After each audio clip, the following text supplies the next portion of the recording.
সমাজে একটা ভুল বোঝাবুঝি আছে যে কোনো হিন্দু ভাইকে দেখলে মুসলমানরা এড়ায়া চলে, কিন্তু মুসলমানকে দেখলে হিন্দু এড়ায়া চলে। কিন্তু এটা আস্তে আস্তে এখন ডিভাইডিংটা কি হয়ে যাচ্ছে, আপনার মনে করেন এটা নষ্ট হয়ে যাচ্ছে। এখন আবার মিল মহব্বত এদের ভিতরে জুড়তেছে। কিন্তু যে ভগবান আল্লাহ তাআলা আমাদেরকে সৃষ্টি করেছেন, উনি কিন্তু আপনার কপালে হিন্দু লিখে দেন নাই, আমার কপালে মুসলমান লিখে দেন নাই। আমাদের সবার সৃষ্টিকর্তা একজন, ঠিক না? তো সেই ভগবান আমাদের ধর্মীয় ভাষায় আল্লাহ বলে, খোদা বলে, মাওলা বলে।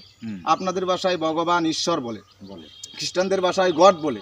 তো এই গডই কিন্তু বলে দিয়েছেন, যেটা আমাদের কালামের ভিতরে আছে, কোরআন শরীফের ভিতরে। আপনাদের আছে গীতা, হ্যাঁ, বাইবেল, তারপরে হচ্ছে বেদ।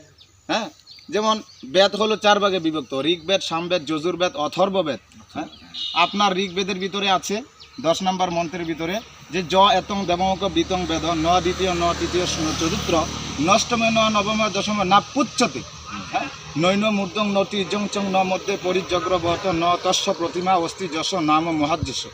তো এখানে বলা হয়েছে, আমার ধর্মীয় ভাষায় যে কথাগুলো বলা হয়েছে, আপনার ধর্মীয় গ্রন্থে এই কথাগুলোই বলা হয়েছে। আমার ধর্মীয় গ্রন্থে যেটা বলা হয়েছে, আউযু বিল্লাহি মিনাশ শাইতানির রাজিম, বিসমিল্লাহির রহমানির রহিম, ইয়া আইয়ুহান নাসু উবুদু রাব্বাকুমুল্লাযী খালাকাকুম ওয়াল্লাযীনা মিন ক্বাবলিকুম লাআল্লাকুম তাত্তাকুন। ভগবান বলতেছেন, হে মানুষ সকল, তোমরা ওই প্রতিপালকের পূজা করো, উপাসনা করো, যেই প্রতিপালক, যেই আল্লাহ তোমাদেরকে সৃষ্টি করেছেন, বানাইছেন। বলছেন, হে মানুষ সকল।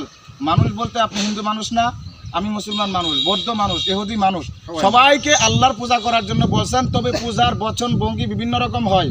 হিন্দুরা যায়, আপনারা যায় মন্দিরে যান, আমরা যাই মসজিদে, জাস্ট বিষয় এইটাই।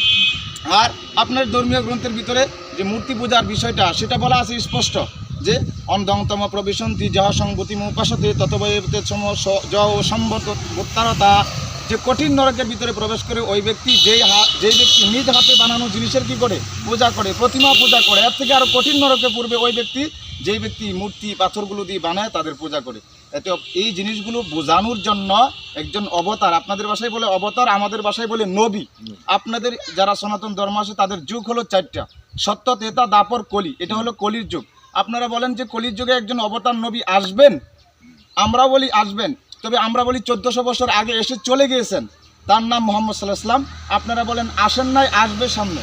তো আমি এই 1 মিনিটই শেষ করে দিচ্ছি, আপনাকে আর দীর্ঘায়িত করবো না। যে আসছেন, উনি 1400 বছর আগে এসে গেছেন, না আসবেন, এটা স্পষ্ট আপনার ধর্মীয় গ্রন্থ থেকেই বলতেছি। সেটা হচ্ছে যে নরাশংস, হ্যাঁ, নরাশংস, যে আসবে যে তিনার নামটা কী হবে? নরাশংস, প্রশংসিত ব্যক্তি। আমরা মুসলমানরাও জানে, অনেক হিন্দুরাও জানে যে নরাশংস এটা সংস্কৃতি ভাষা, আপনাদের বেদের ভাষা, গীতার ভাষা। বেদ গীতা আমি পড়ি, এটিগুলো আমার কাছে আছে। তো নরাশংস অর্থ হলো প্রশংসিত বাংলা। এর আপনার আরবি হলো মুহাম্মদ। তো আমরা জানি আমাদের নবীর নাম ছিল মুহাম্মদ, তার পিতার নাম হবে বিষ্ণুযশা। বিষ্ণুযশা এটা ট্রান্সলেশন করলে দেখা যায় আব্দুল্লাহ হয় তার নাম। আমাদের নবীর নাম ছিল আব্দুল্লাহ। তিনি কিন্তু আপনার ঘোড়ার পৃষ্ঠে আরোহণ করে 4 ভ্রাতাকে নিয়ে যুদ্ধ করবেন। আমাদের নবী কিন্তু অনেক যুদ্ধ করছেন। এতে আপনাদের ধর্মীয় গ্রন্থের আলোকে আমাদের যে বিবরণ আছে কোরআনের আলোকে মিলে যায় কিন্তু। এত এইগুলা বোঝানোর জন্য একজন মুহাম্মদ সাল্লাল্লাহু আলাইহি ওয়াসাল্লাম অবতার পাঠাচ্ছেন। আপনারা বলেন যে উনি আসবে, আমরা বলি যে এসে 1400 বছর আগে চলে গেছেন। এটাই। এত মুসলমান হিন্দুর ভিতরে ভেদাভেদ নাই। আল্লাহ আমাদেরকে সৃষ্টি করেছেন ইবাদতের জন্য। এই সত্য কথাগুলা আমি বিভিন্ন জায়গায় মানুষকে শোনায় থাকি, ঠিক আছে, মাহফিলের মাধ্যমে, এর মাধ্যমে। এই জন্য আপনি মনে কষ্ট নিন না। এই ইসলাম নিয়ে, হিন্দু নিয়ে, তুলনামূলক ধর্ম নিয়ে জানবেন, বুঝবেন, বোঝার জন্য চেষ্টা করবেন। হ্যাঁ, ইনশাল্লাহ আপনাকে ইসলামের দাওয়াত রইল। আপনি ইনশাল্লাহ, আমরা তো মুসলমান যারা আছি হিন্দুদেরকে দাওয়াত দিন, এটা আসলে আমাদের কর্তব্য, দায়িত্ব কিন্তু। হ্যাঁ, তারা আজকে দেখেন হিন্দুর বাড়িতে আগুন জ্বললে আমি দৌড়ে যাব, আপনি আমার মুসলমান বাড়িতে আগুন জ্বললে দৌড়ে আসবেন, কিন্তু মানবতা আছে। হ্যাঁ, কেউ এরা যাবে না। এই জন্য আমরা ভাই ভাই সবাই মিলেমিশে কিভাবে সত্য ধর্মটাকে পেয়ে আমরা কবরে যাইতে পারি, কিভাবে আমরা স্বর্গে যাইতে পারি, কি নরক থেকে বাঁচতে পারি। এই জন্য আল্লাহ আমাদেরকে তৌফিক দান করুক। এই জন্য সত্যের কথাগুলো আপনাকে শোনালাম ইনশাল্লাহ। হ্যাঁ, মনে কষ্ট নেবেন না, ফিকির করবেন, দোয়া করবেন। হ্যাঁ, ইনশাল্লাহ। এবং মালিককে বলবেন যে মালিক যেটা সত্য ধর্ম সেটার দিশা যেন আপনাকে দেয়, আমাকে দেয়, আর এইটা দিয়েই যেন আমরা স্বর্গে যেতে পারি। হ্যাঁ, তো এই আশা কামনা করেন ইনশাল্লাহ। দাদা আসি আজকের মতো। হ্যাঁ, দোয়া করেন ইনশাল্লাহ, দোয়া করেন।